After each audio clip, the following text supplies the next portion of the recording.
Terima kasih pemirsa, Anda kembali menyaksikan Kominfo Newsroom.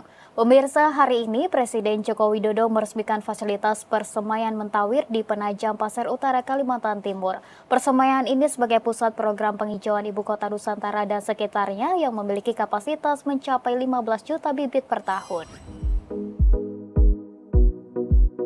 Presiden Joko Widodo meresmikan persemaian Mentawir di Penajam Pasir Utara, Kalimantan Timur. Presiden menekankan pentingnya pembangunan ini sebagai pusat penghijauan di kawasan Ibu Kota Nusantara dan sekitarnya.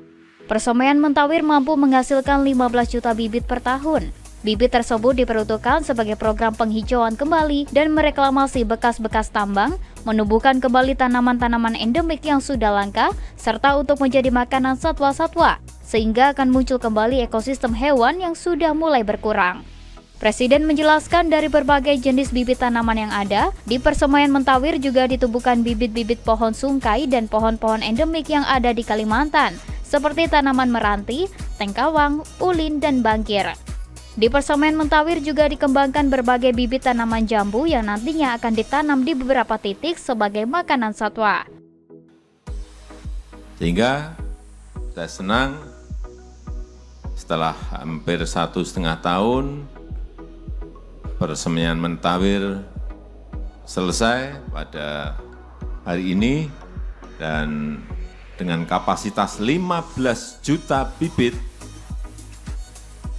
ini akan bisa kita pakai untuk merehabilitasi hutan kembali, kemudian juga untuk menanam, reklamasi bekas-bekas tambang, baik dengan tanaman-tanaman yang cepat tumbuh, fast growing species, dan tanaman-tanaman yang lain. Persemaian Mentawir dibangun atas kerjasama dan kolaborasi berbagai pihak, yaitu Kementerian LHK, Kementerian PUPR, PLN, Telkom, perusahaan ITM, dan PT Inhutani.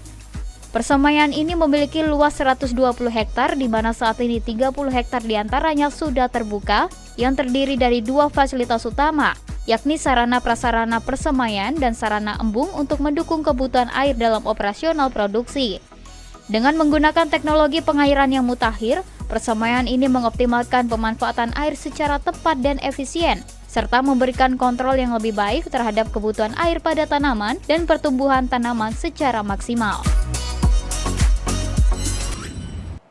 Pemirsa, selain meresmikan persemaian Mentawir, hari ini Presiden juga meresmikan Bendungan Sepaku Semoy di Kabupaten Penajam Pasir Utara, Kalimantan Timur. Bendungan ini memiliki daya tampung sebesar 16 juta meter kubik yang bisa dijadikan sumber air minum bagi warga di IKN.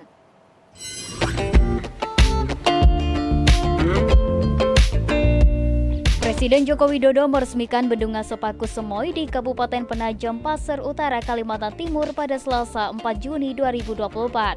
Pembangunan Bendungan Sepaku Semoy telah dimulai sejak 2020 dan menelan anggaran sebesar 836 miliar rupiah. Bendungan tersebut memiliki daya tampung sebesar 16 juta meter kubik dengan luas genangan 322 hektar. Bendungan ini akan menjadi sumber air baku bagi warga di kawasan IKN dan sebagian untuk kota Balikpapan. Bendungan Sepaku juga dilengkapi dengan pembangkit listrik tenaga surya terapung dengan kapasitas 100 MW untuk menunjang pasokan listrik di IKN. Pengisian Bendungan Sepaku Semoy telah dilakukan sejak 2023. Bendungan ini memiliki kapasitas 2.000 liter per detik untuk kebutuhan air bersih Kota Nusantara dan 500 liter per detik untuk kebutuhan air bersih Kota Balikpapan. Ini dan dengan mengucap Bismillahirrahmanirrahim, pada siang hari ini saya resmikan Bendungan Sepaku Semoy di Kabupaten Penajam Pasir Utara, Provinsi Kalimantan Timur. Kita beralih ke informasi lainnya pemirsa, Kementerian Kominfo memperkuat layanan sistem pemerintahan berbasis elektronik dengan melakukan integrasi aplikasi lintas kementerian dan lembaga. Wakil Menteri Komunikasi dan Informatika Nezar Patria mengatakan masyarakat dapat mengakses layanan SPBE menggunakan identitas digital yang telah disediakan oleh penyelenggara sertifikasi elektronik.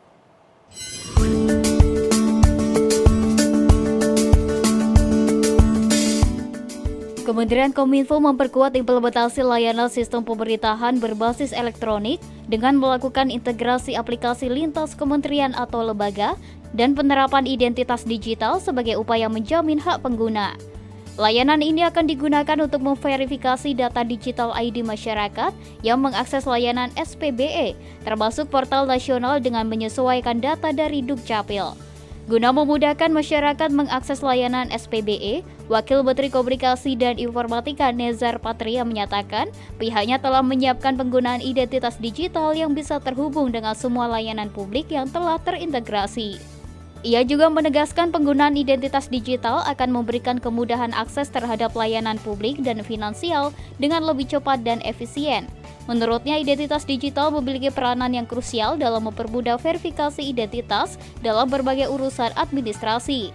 Selain itu, implementasi identitas digital menjadi salah satu solusi mencegah terjadinya kejahatan dalam transaksi elektronik karena adanya sistem verifikasi, serta mengoptimalkan layanan SPBE demi menjamin hak-hak masyarakat sebagai pengguna maupun konsumen. Dengan begitu, diharapkan Digital ID dapat mengatasi kejahatan dalam transaksi elektronik karena adanya sistem verifikasi yang ada.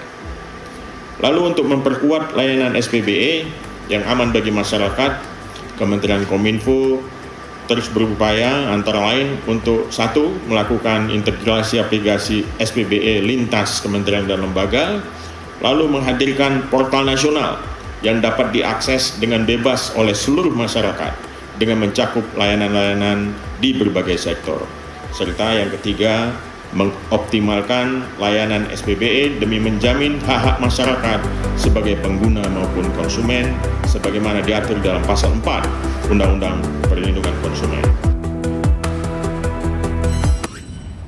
Pemirsa, Sekretaris Jenderal Kementerian Kominfo Mira Tayyiba menyebutkan pentingnya peningkatan pengawasan kepada pengguna internet untuk menjaga arus informasi dan melindungi masyarakat dari penyebaran berita palsu. Hal tersebut disampaikan Mira Tayyiba dalam forum diskusi SAIL yang diinisiasi CSIS di Jakarta.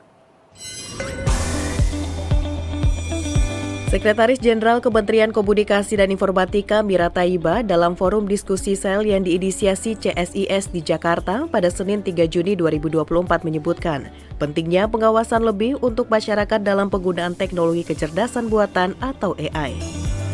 Mira Tayyiba menegaskan pentingnya peningkatan pengawasan dilakukan untuk menjaga arus informasi dan melindungi masyarakat dari berita palsu. Mengingat meningkatnya penggunaan internet di Indonesia bersamaan dengan peningkatan gelombang disinformasi di media sosial. Pada kesempatan tersebut, Sekjen Kominfo juga memberikan pemahaman dan mengajak masyarakat agar lebih kritis dan bijak dalam menerima dan menyebarkan informasi di media sosial. Penggunaan AI itu harus accountable. Salah satunya apa? Nah, sekarang semua produk-produk yang di-generate oleh AI itu harus ada logo AI. Dibuat oleh AI sehingga kita bisa tahu betul perbedaannya. Begitu juga untuk yang berita-berita. Nah, selain itu bukan saja itu kan sudah di hilir ya, tapi di hulunya juga bahwa masyarakat juga harus lebih kritis. Pemirsa, pemerintah terus memaksimalkan proses aksesi OECD. Usai sampai pada tahapan adopsi peta jalan OECD, langkah selanjutnya yang akan diambil pemerintah yakni proses self-assessment serta akan dilakukan penyusunan memorandum awal yang rencananya akan diselesaikan dalam waktu 250 hari ke depan. Lantas seperti apa langkah strategis yang akan dilakukan pemerintah Indonesia? Simak selengkapnya sesaat lagi.